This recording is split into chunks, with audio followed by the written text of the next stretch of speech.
Assalamualaikum warahmatullahi wabarakatuh. Waalaikumsalam warahmatullahi wabarakatuh. Halo semua pengajar hebat.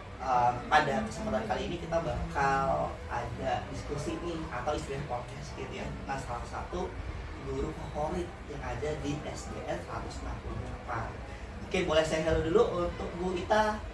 Halo Bu Ita. Oke, jadi pada kesempatan kali ini kita bakal ngobrol, kita bakal diskusi dengan Bu Ita terkait beberapa hal, terutama tentang literasi ini. Mungkin boleh dari teman-teman ada hal yang mau ditanyakan, mungkin nanti bisa dibantu jawab sama Bu Ita. Ya, silakan dari teman-teman yang ingin bertanya. Oke, sebelumnya Ibu di sekolah ini ngajar mata pelajaran apa, Bu? Saya mengampu mata pelajaran budaya Melayu. Oke, jadi saya mau bertanya, bagaimana posisi kemampuan peserta didik dilihat dari tujuan pembelajarannya ketika Ibu mengajar di kelas ini? Untuk kemampuan awal peserta didik itu menjadi hal yang paling utama yang perlu kita siapkan dulu. Umpamanya kita seperti ini, untuk menyiapkan pembelajaran yang lebih disesuaikan dengan kemampuan awal murid, bisa dengan konteks sosial budaya, jadi pembelajaran itu bisa bermakna dan semua siswa bisa tercapai kriteria ketersediaan minimalnya.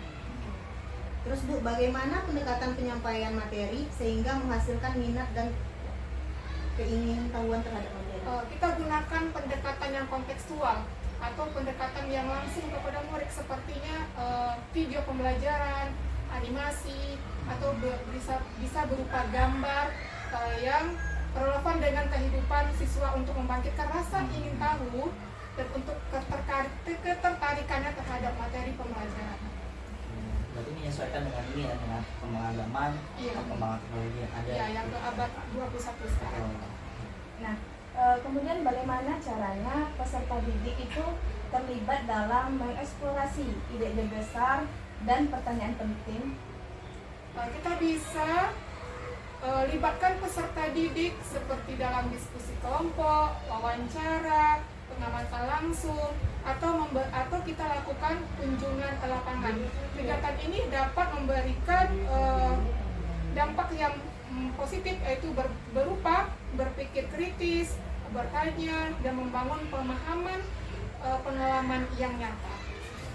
Oke, Bu. Kalau Prima boleh nanya, Bu, bagaimana cara Ibu mendorong siswa Ibu untuk merenungkan pembelajaran yang dari kinerja mereka gitu. Jadi cara Ibu untuk mendorong siswa untuk merenungkan pembelajaran yang Ibu ajarkan, misalnya kayak mana? Oh ya, kita bisa gunakan jurnal refleksi, diskusi reflektif, atau forum umpan balik. Setelah kegiatan, kita tanyakan kepada peserta didik kita apa yang mereka pelajari, bagaimana mereka belajar, dan apa yang mereka bisa perbaiki lagi untuk belajar ke depannya.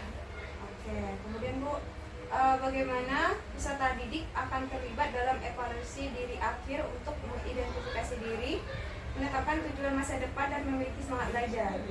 Oke, kita gunakan instrumen evaluasi diri atau rubrik refleksi yang mendorong siswa kita untuk menilai kemajuan belajarnya. Kita juga bisa menentukan target belajar, selanjutnya merayakan pencapaian belajar siswa dengan memberikan seperti hadiah atau reward prestasi, dan libatkan mereka juga dalam konferensi belajar atau portofolio belajar. Oke Ibu, untuk dari saya pertanyaannya itu kan di kelas itu pasti banyak sekali kebutuhan siswa yang beragam, mulai dari minatnya yang beragam, kemudian juga kemampuan peserta didik itu kan setiap anak berbeda-beda. Nah, pertanyaan dari saya itu bagaimana Ibu mengakomodasi mulai dari keberagaman siswa tersebut, tapi tetap menjaga atau menyesuaikan dengan tujuan pembelajarannya, tidak lari dari tujuan pembelajarannya. Seperti yang sudah kita ketahui ya, zaman sekarang ini sudah ada namanya pembelajaran berdiferensiasi. Kita terbantu sekali dengan pembelajaran berdiferensiasi. Tentunya kita akan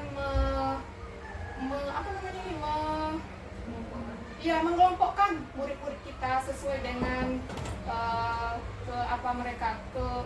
persiapan mereka belajar. Supaya anak yang suka visual, ada anak yang audiovisual, dan ada anak yang kinestetik. Jadi kita gambarkan semua melalui angkat kita sebelum kita belajar itu untuk asesmen, untuk mengelompokkan sesuai dengan minat belajar mereka. Oke baik Bu, selanjutnya pengalaman belajar apa yang paling baik sehingga dapat mengembangkan dan memperdalam pemahaman peserta didik? Iya, seperti yang kita ketahui sekarang nih, kita berada di abad ke-21 ya, abad yang super modern yang kita gunakan sekarang ini itu tidak terlepas dari AI-nya sekarang. Jadi kita bisa mengurutkan pembelajaran yang sederhana ke kompleks ya, bisa kita gunakan pembelajaran yang konkret atau yang nyata ya kan, yang bisa memberi kesan kan kepada peserta didik, memberi kesempatan kepada peserta didik kita untuk bereksplorasi dengan dirinya masing-masing sesuai dengan konteks yang nyata.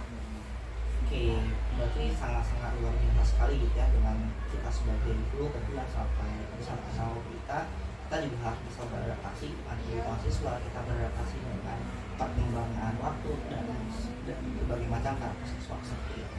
Nah, mungkin ada lagi dari teman-teman yang mau ditanyakan atau mau diobrolin? Cukup ya? Oke, walaupun ini bisa kita katakan singkat waktunya, tapi sangat-sangat luar biasa tadi penyampaian ataupun apa yang diberikan dari kita, sangat daging banget gitu ya teman-teman.